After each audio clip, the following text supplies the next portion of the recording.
And welcome back to Flexible Games, where we are playing Production Line. And looks like this window here is also causing us a little bit of insufficient resources. Little errors here and there. I think, yeah, see, insufficient resources. A lot of servo motors and a lot of windows. So we're going to add, I think it was body, doors, windows, make window. Okay, so we're gonna want another set. Are we connected between here and there? Yes. So I'm going to put that in there. Put another one in there. So our windows I want to configure as only local. So they're going to be pulling a little bit closer than where they were. I think way up here is where the other one was. So we're going to pull them now a little bit closer, and that should be good. And the other thing we're going to want is a stockpile, and I'm going to put it right here in the corner. We're going to add some servo motors, some chips, some sensors. So we're going to add, first of all, servos. And there they are. We're going to do like 8 of these. Chips, let's do like 8 of those. And sensor, let's do like 8 of those. Okay. Bringing them all in locally here will help speed this up, I think. I hope. Really pack all that stuff in together. Whether it fills up or not, I don't know. But there's a lot of stuff to import, and I think we could probably use another importer. Maybe. I'm not sure. That's hard to tell. But hopefully that will kind of give this a boost to keep this running. This one over here as well. Fit windows. Insufficient resources. It is out of servos as well. So this stockpile, we're going to lower this down. We're going to add servos to this one as well.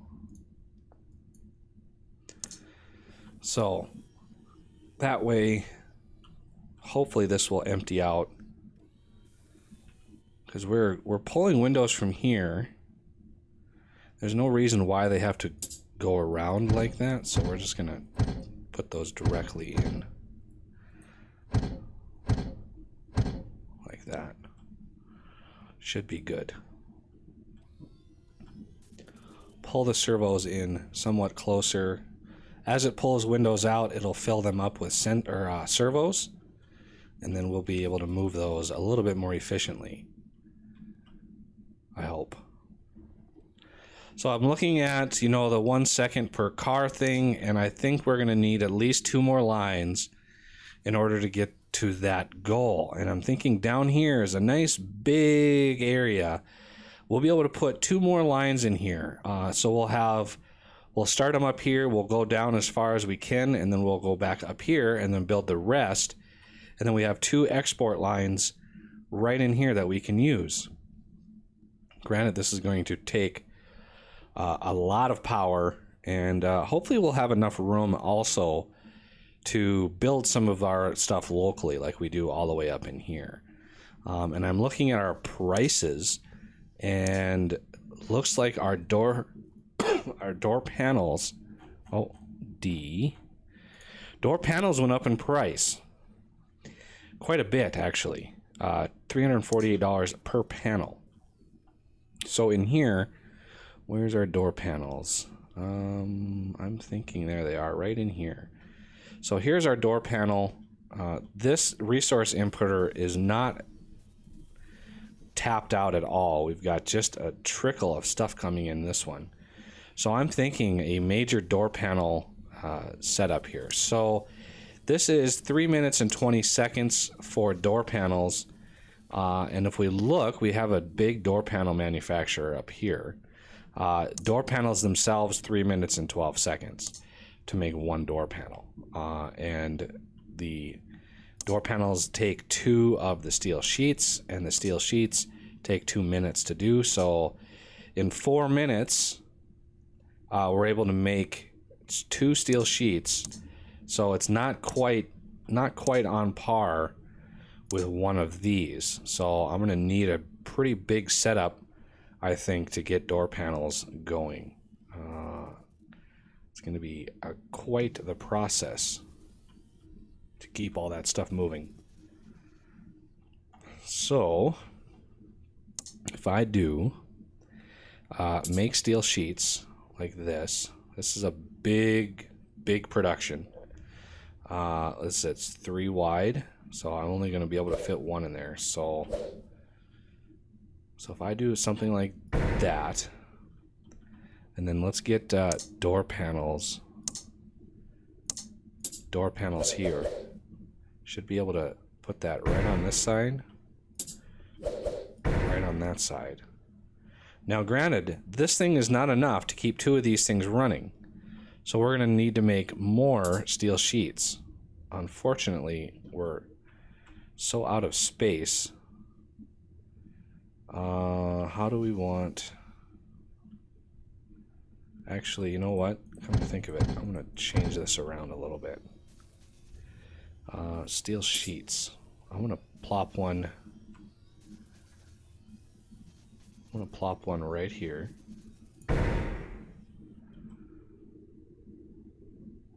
And then I'm going to plop another one back here. And then another one. No, not power plant, steel sheets. Over here. And my make door panel.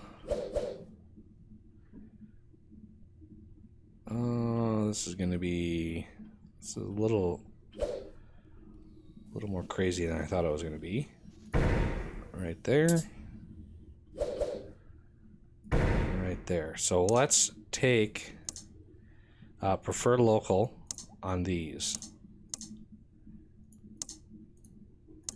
And then the steel sheets, we have to bring in the steel anyway. So we're going to connect that up there. We're going to connect that one up over here. So that'll pull steel from this one. I think that's okay. We're just going to bridge that a little bit shorter of a route. And then the steel sheets, we're going to connect up across. This one's already connected. So let's connect that one up. And that'll fill up with steel sheets with a little bit from outside. These are really meant to supplement the steel sheets because they're a little bit more expensive. If we look at prices, go down to the S's. So steel sheets, yeah, it's $60 per steel sheet. I want to try to keep that cost down, so I want to make a few in-house. And to do that, we're going to need a little bit of production on this side. So there is the steel sheets. Hopefully get pulled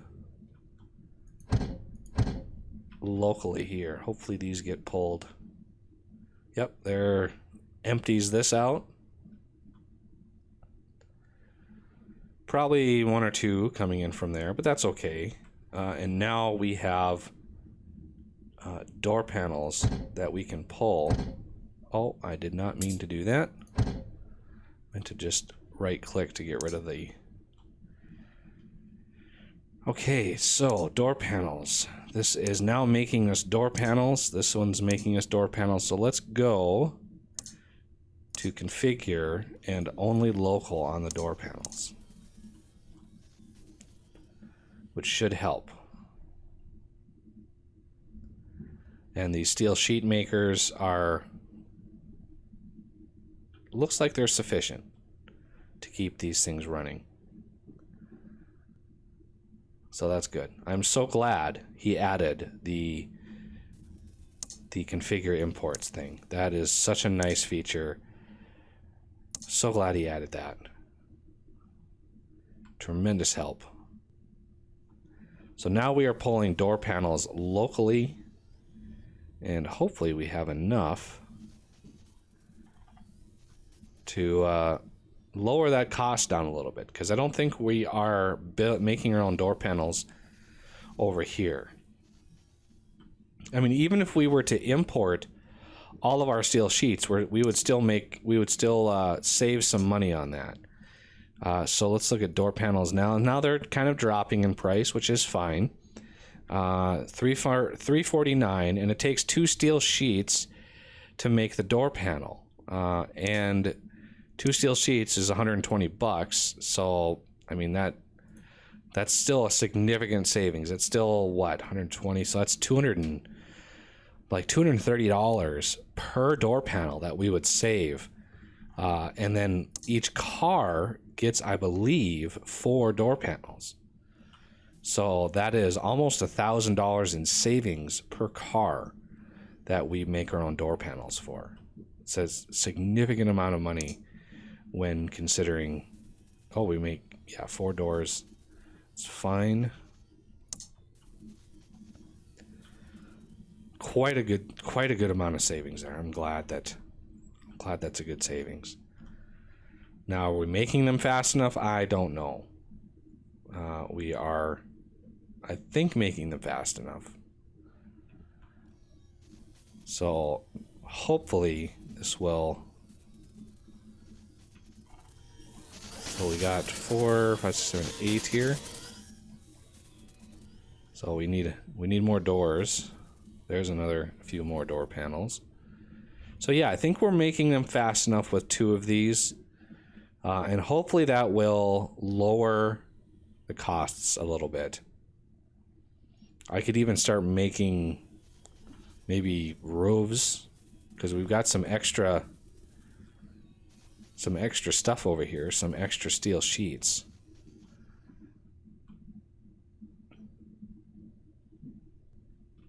So maybe I should pop in a roof. What are the roofs? What do the roofs cost? Okay, so we know steel. So there's a hood. That's not nearly. Yeah, hood wouldn't be any savings at all. Fuel tank we're already making. Can't make the panoramic sunroof. That would be glorious if we could make one of those, because that, 2 glass, that would be minimal amount there. Roof, $237, and I do believe we're making them up here. So yeah, make roof is 2 steel sheets. So that would be about $100 in savings per car. And if we've got the steel sheets, we might as well make a few roofs with it. And fit body, fit roof, make roof. I'm going to slide this right in there. And this is 2, yep. So we're going to put those in there. Configure imports, prefer local. And then the output, we need to connect up with this fit roof here.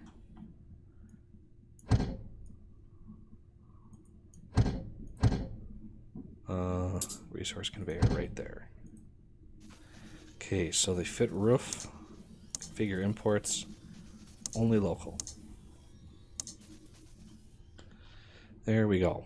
So now we're able to pull from the steel sheets and everything. We're able to pull and make some roofs. Now, will that hurt our door panel? I don't know, not as much. Once these things fill up, I mean, we're not using tons. We're using 1 roof per car, so it's not nearly the throughput of door panels. So yeah, this door panel here, this needs a serious amount of resources.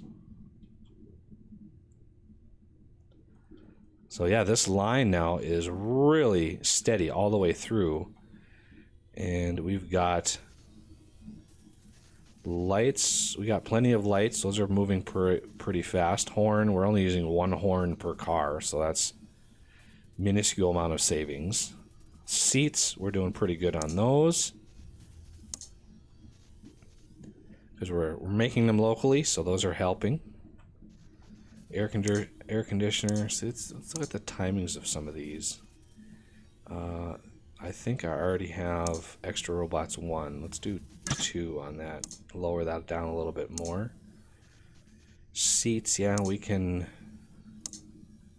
we already have extra robots 1 and 2. 3 would be kind of a waste because it really doesn't speed it up by much.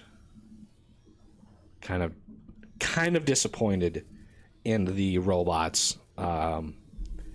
You know, in my opinion, a second set of robots should be a 50% boost, and then another set should be a 33% boost, and then the last set should be a 25% boost. Just because, you know, you got more robots, they're able to do more jobs at once, and the way it is right now, it doesn't really help you all that much. Although steering wheels, you know, I doubt steering wheels are added with robots. I think there are people that do that. I've seen videos of car factories and stuff, so I think that it's not too much to ask that it be streamlined a little bit more. Looks like this is going pretty good. We got servos and sensors and chips. Got plenty of windows to go around. And looks like they're pulling nicely from that. It's good. And this line is now picked up quite a bit. And we have the roof here that let's choose extra robots 1 and 2. Streamline that a little bit. A little bit more throughput on that. Doesn't hurt anything. Just waiting to get into paint now.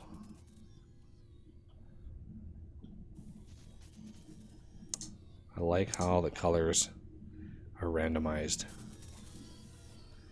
Give the people the option. So the next 2 lines are going to go into this beast of a room here. I could do a line in here, but we've got a lot of stuff being manufactured. I really don't want to upset this balance very much at all. How are our wheels and stuff doing? So we got local here. These should all be local. Yep, these are all local, so they're pulling from this stock up here. The no export room is fine. I'd rather have too many than too few.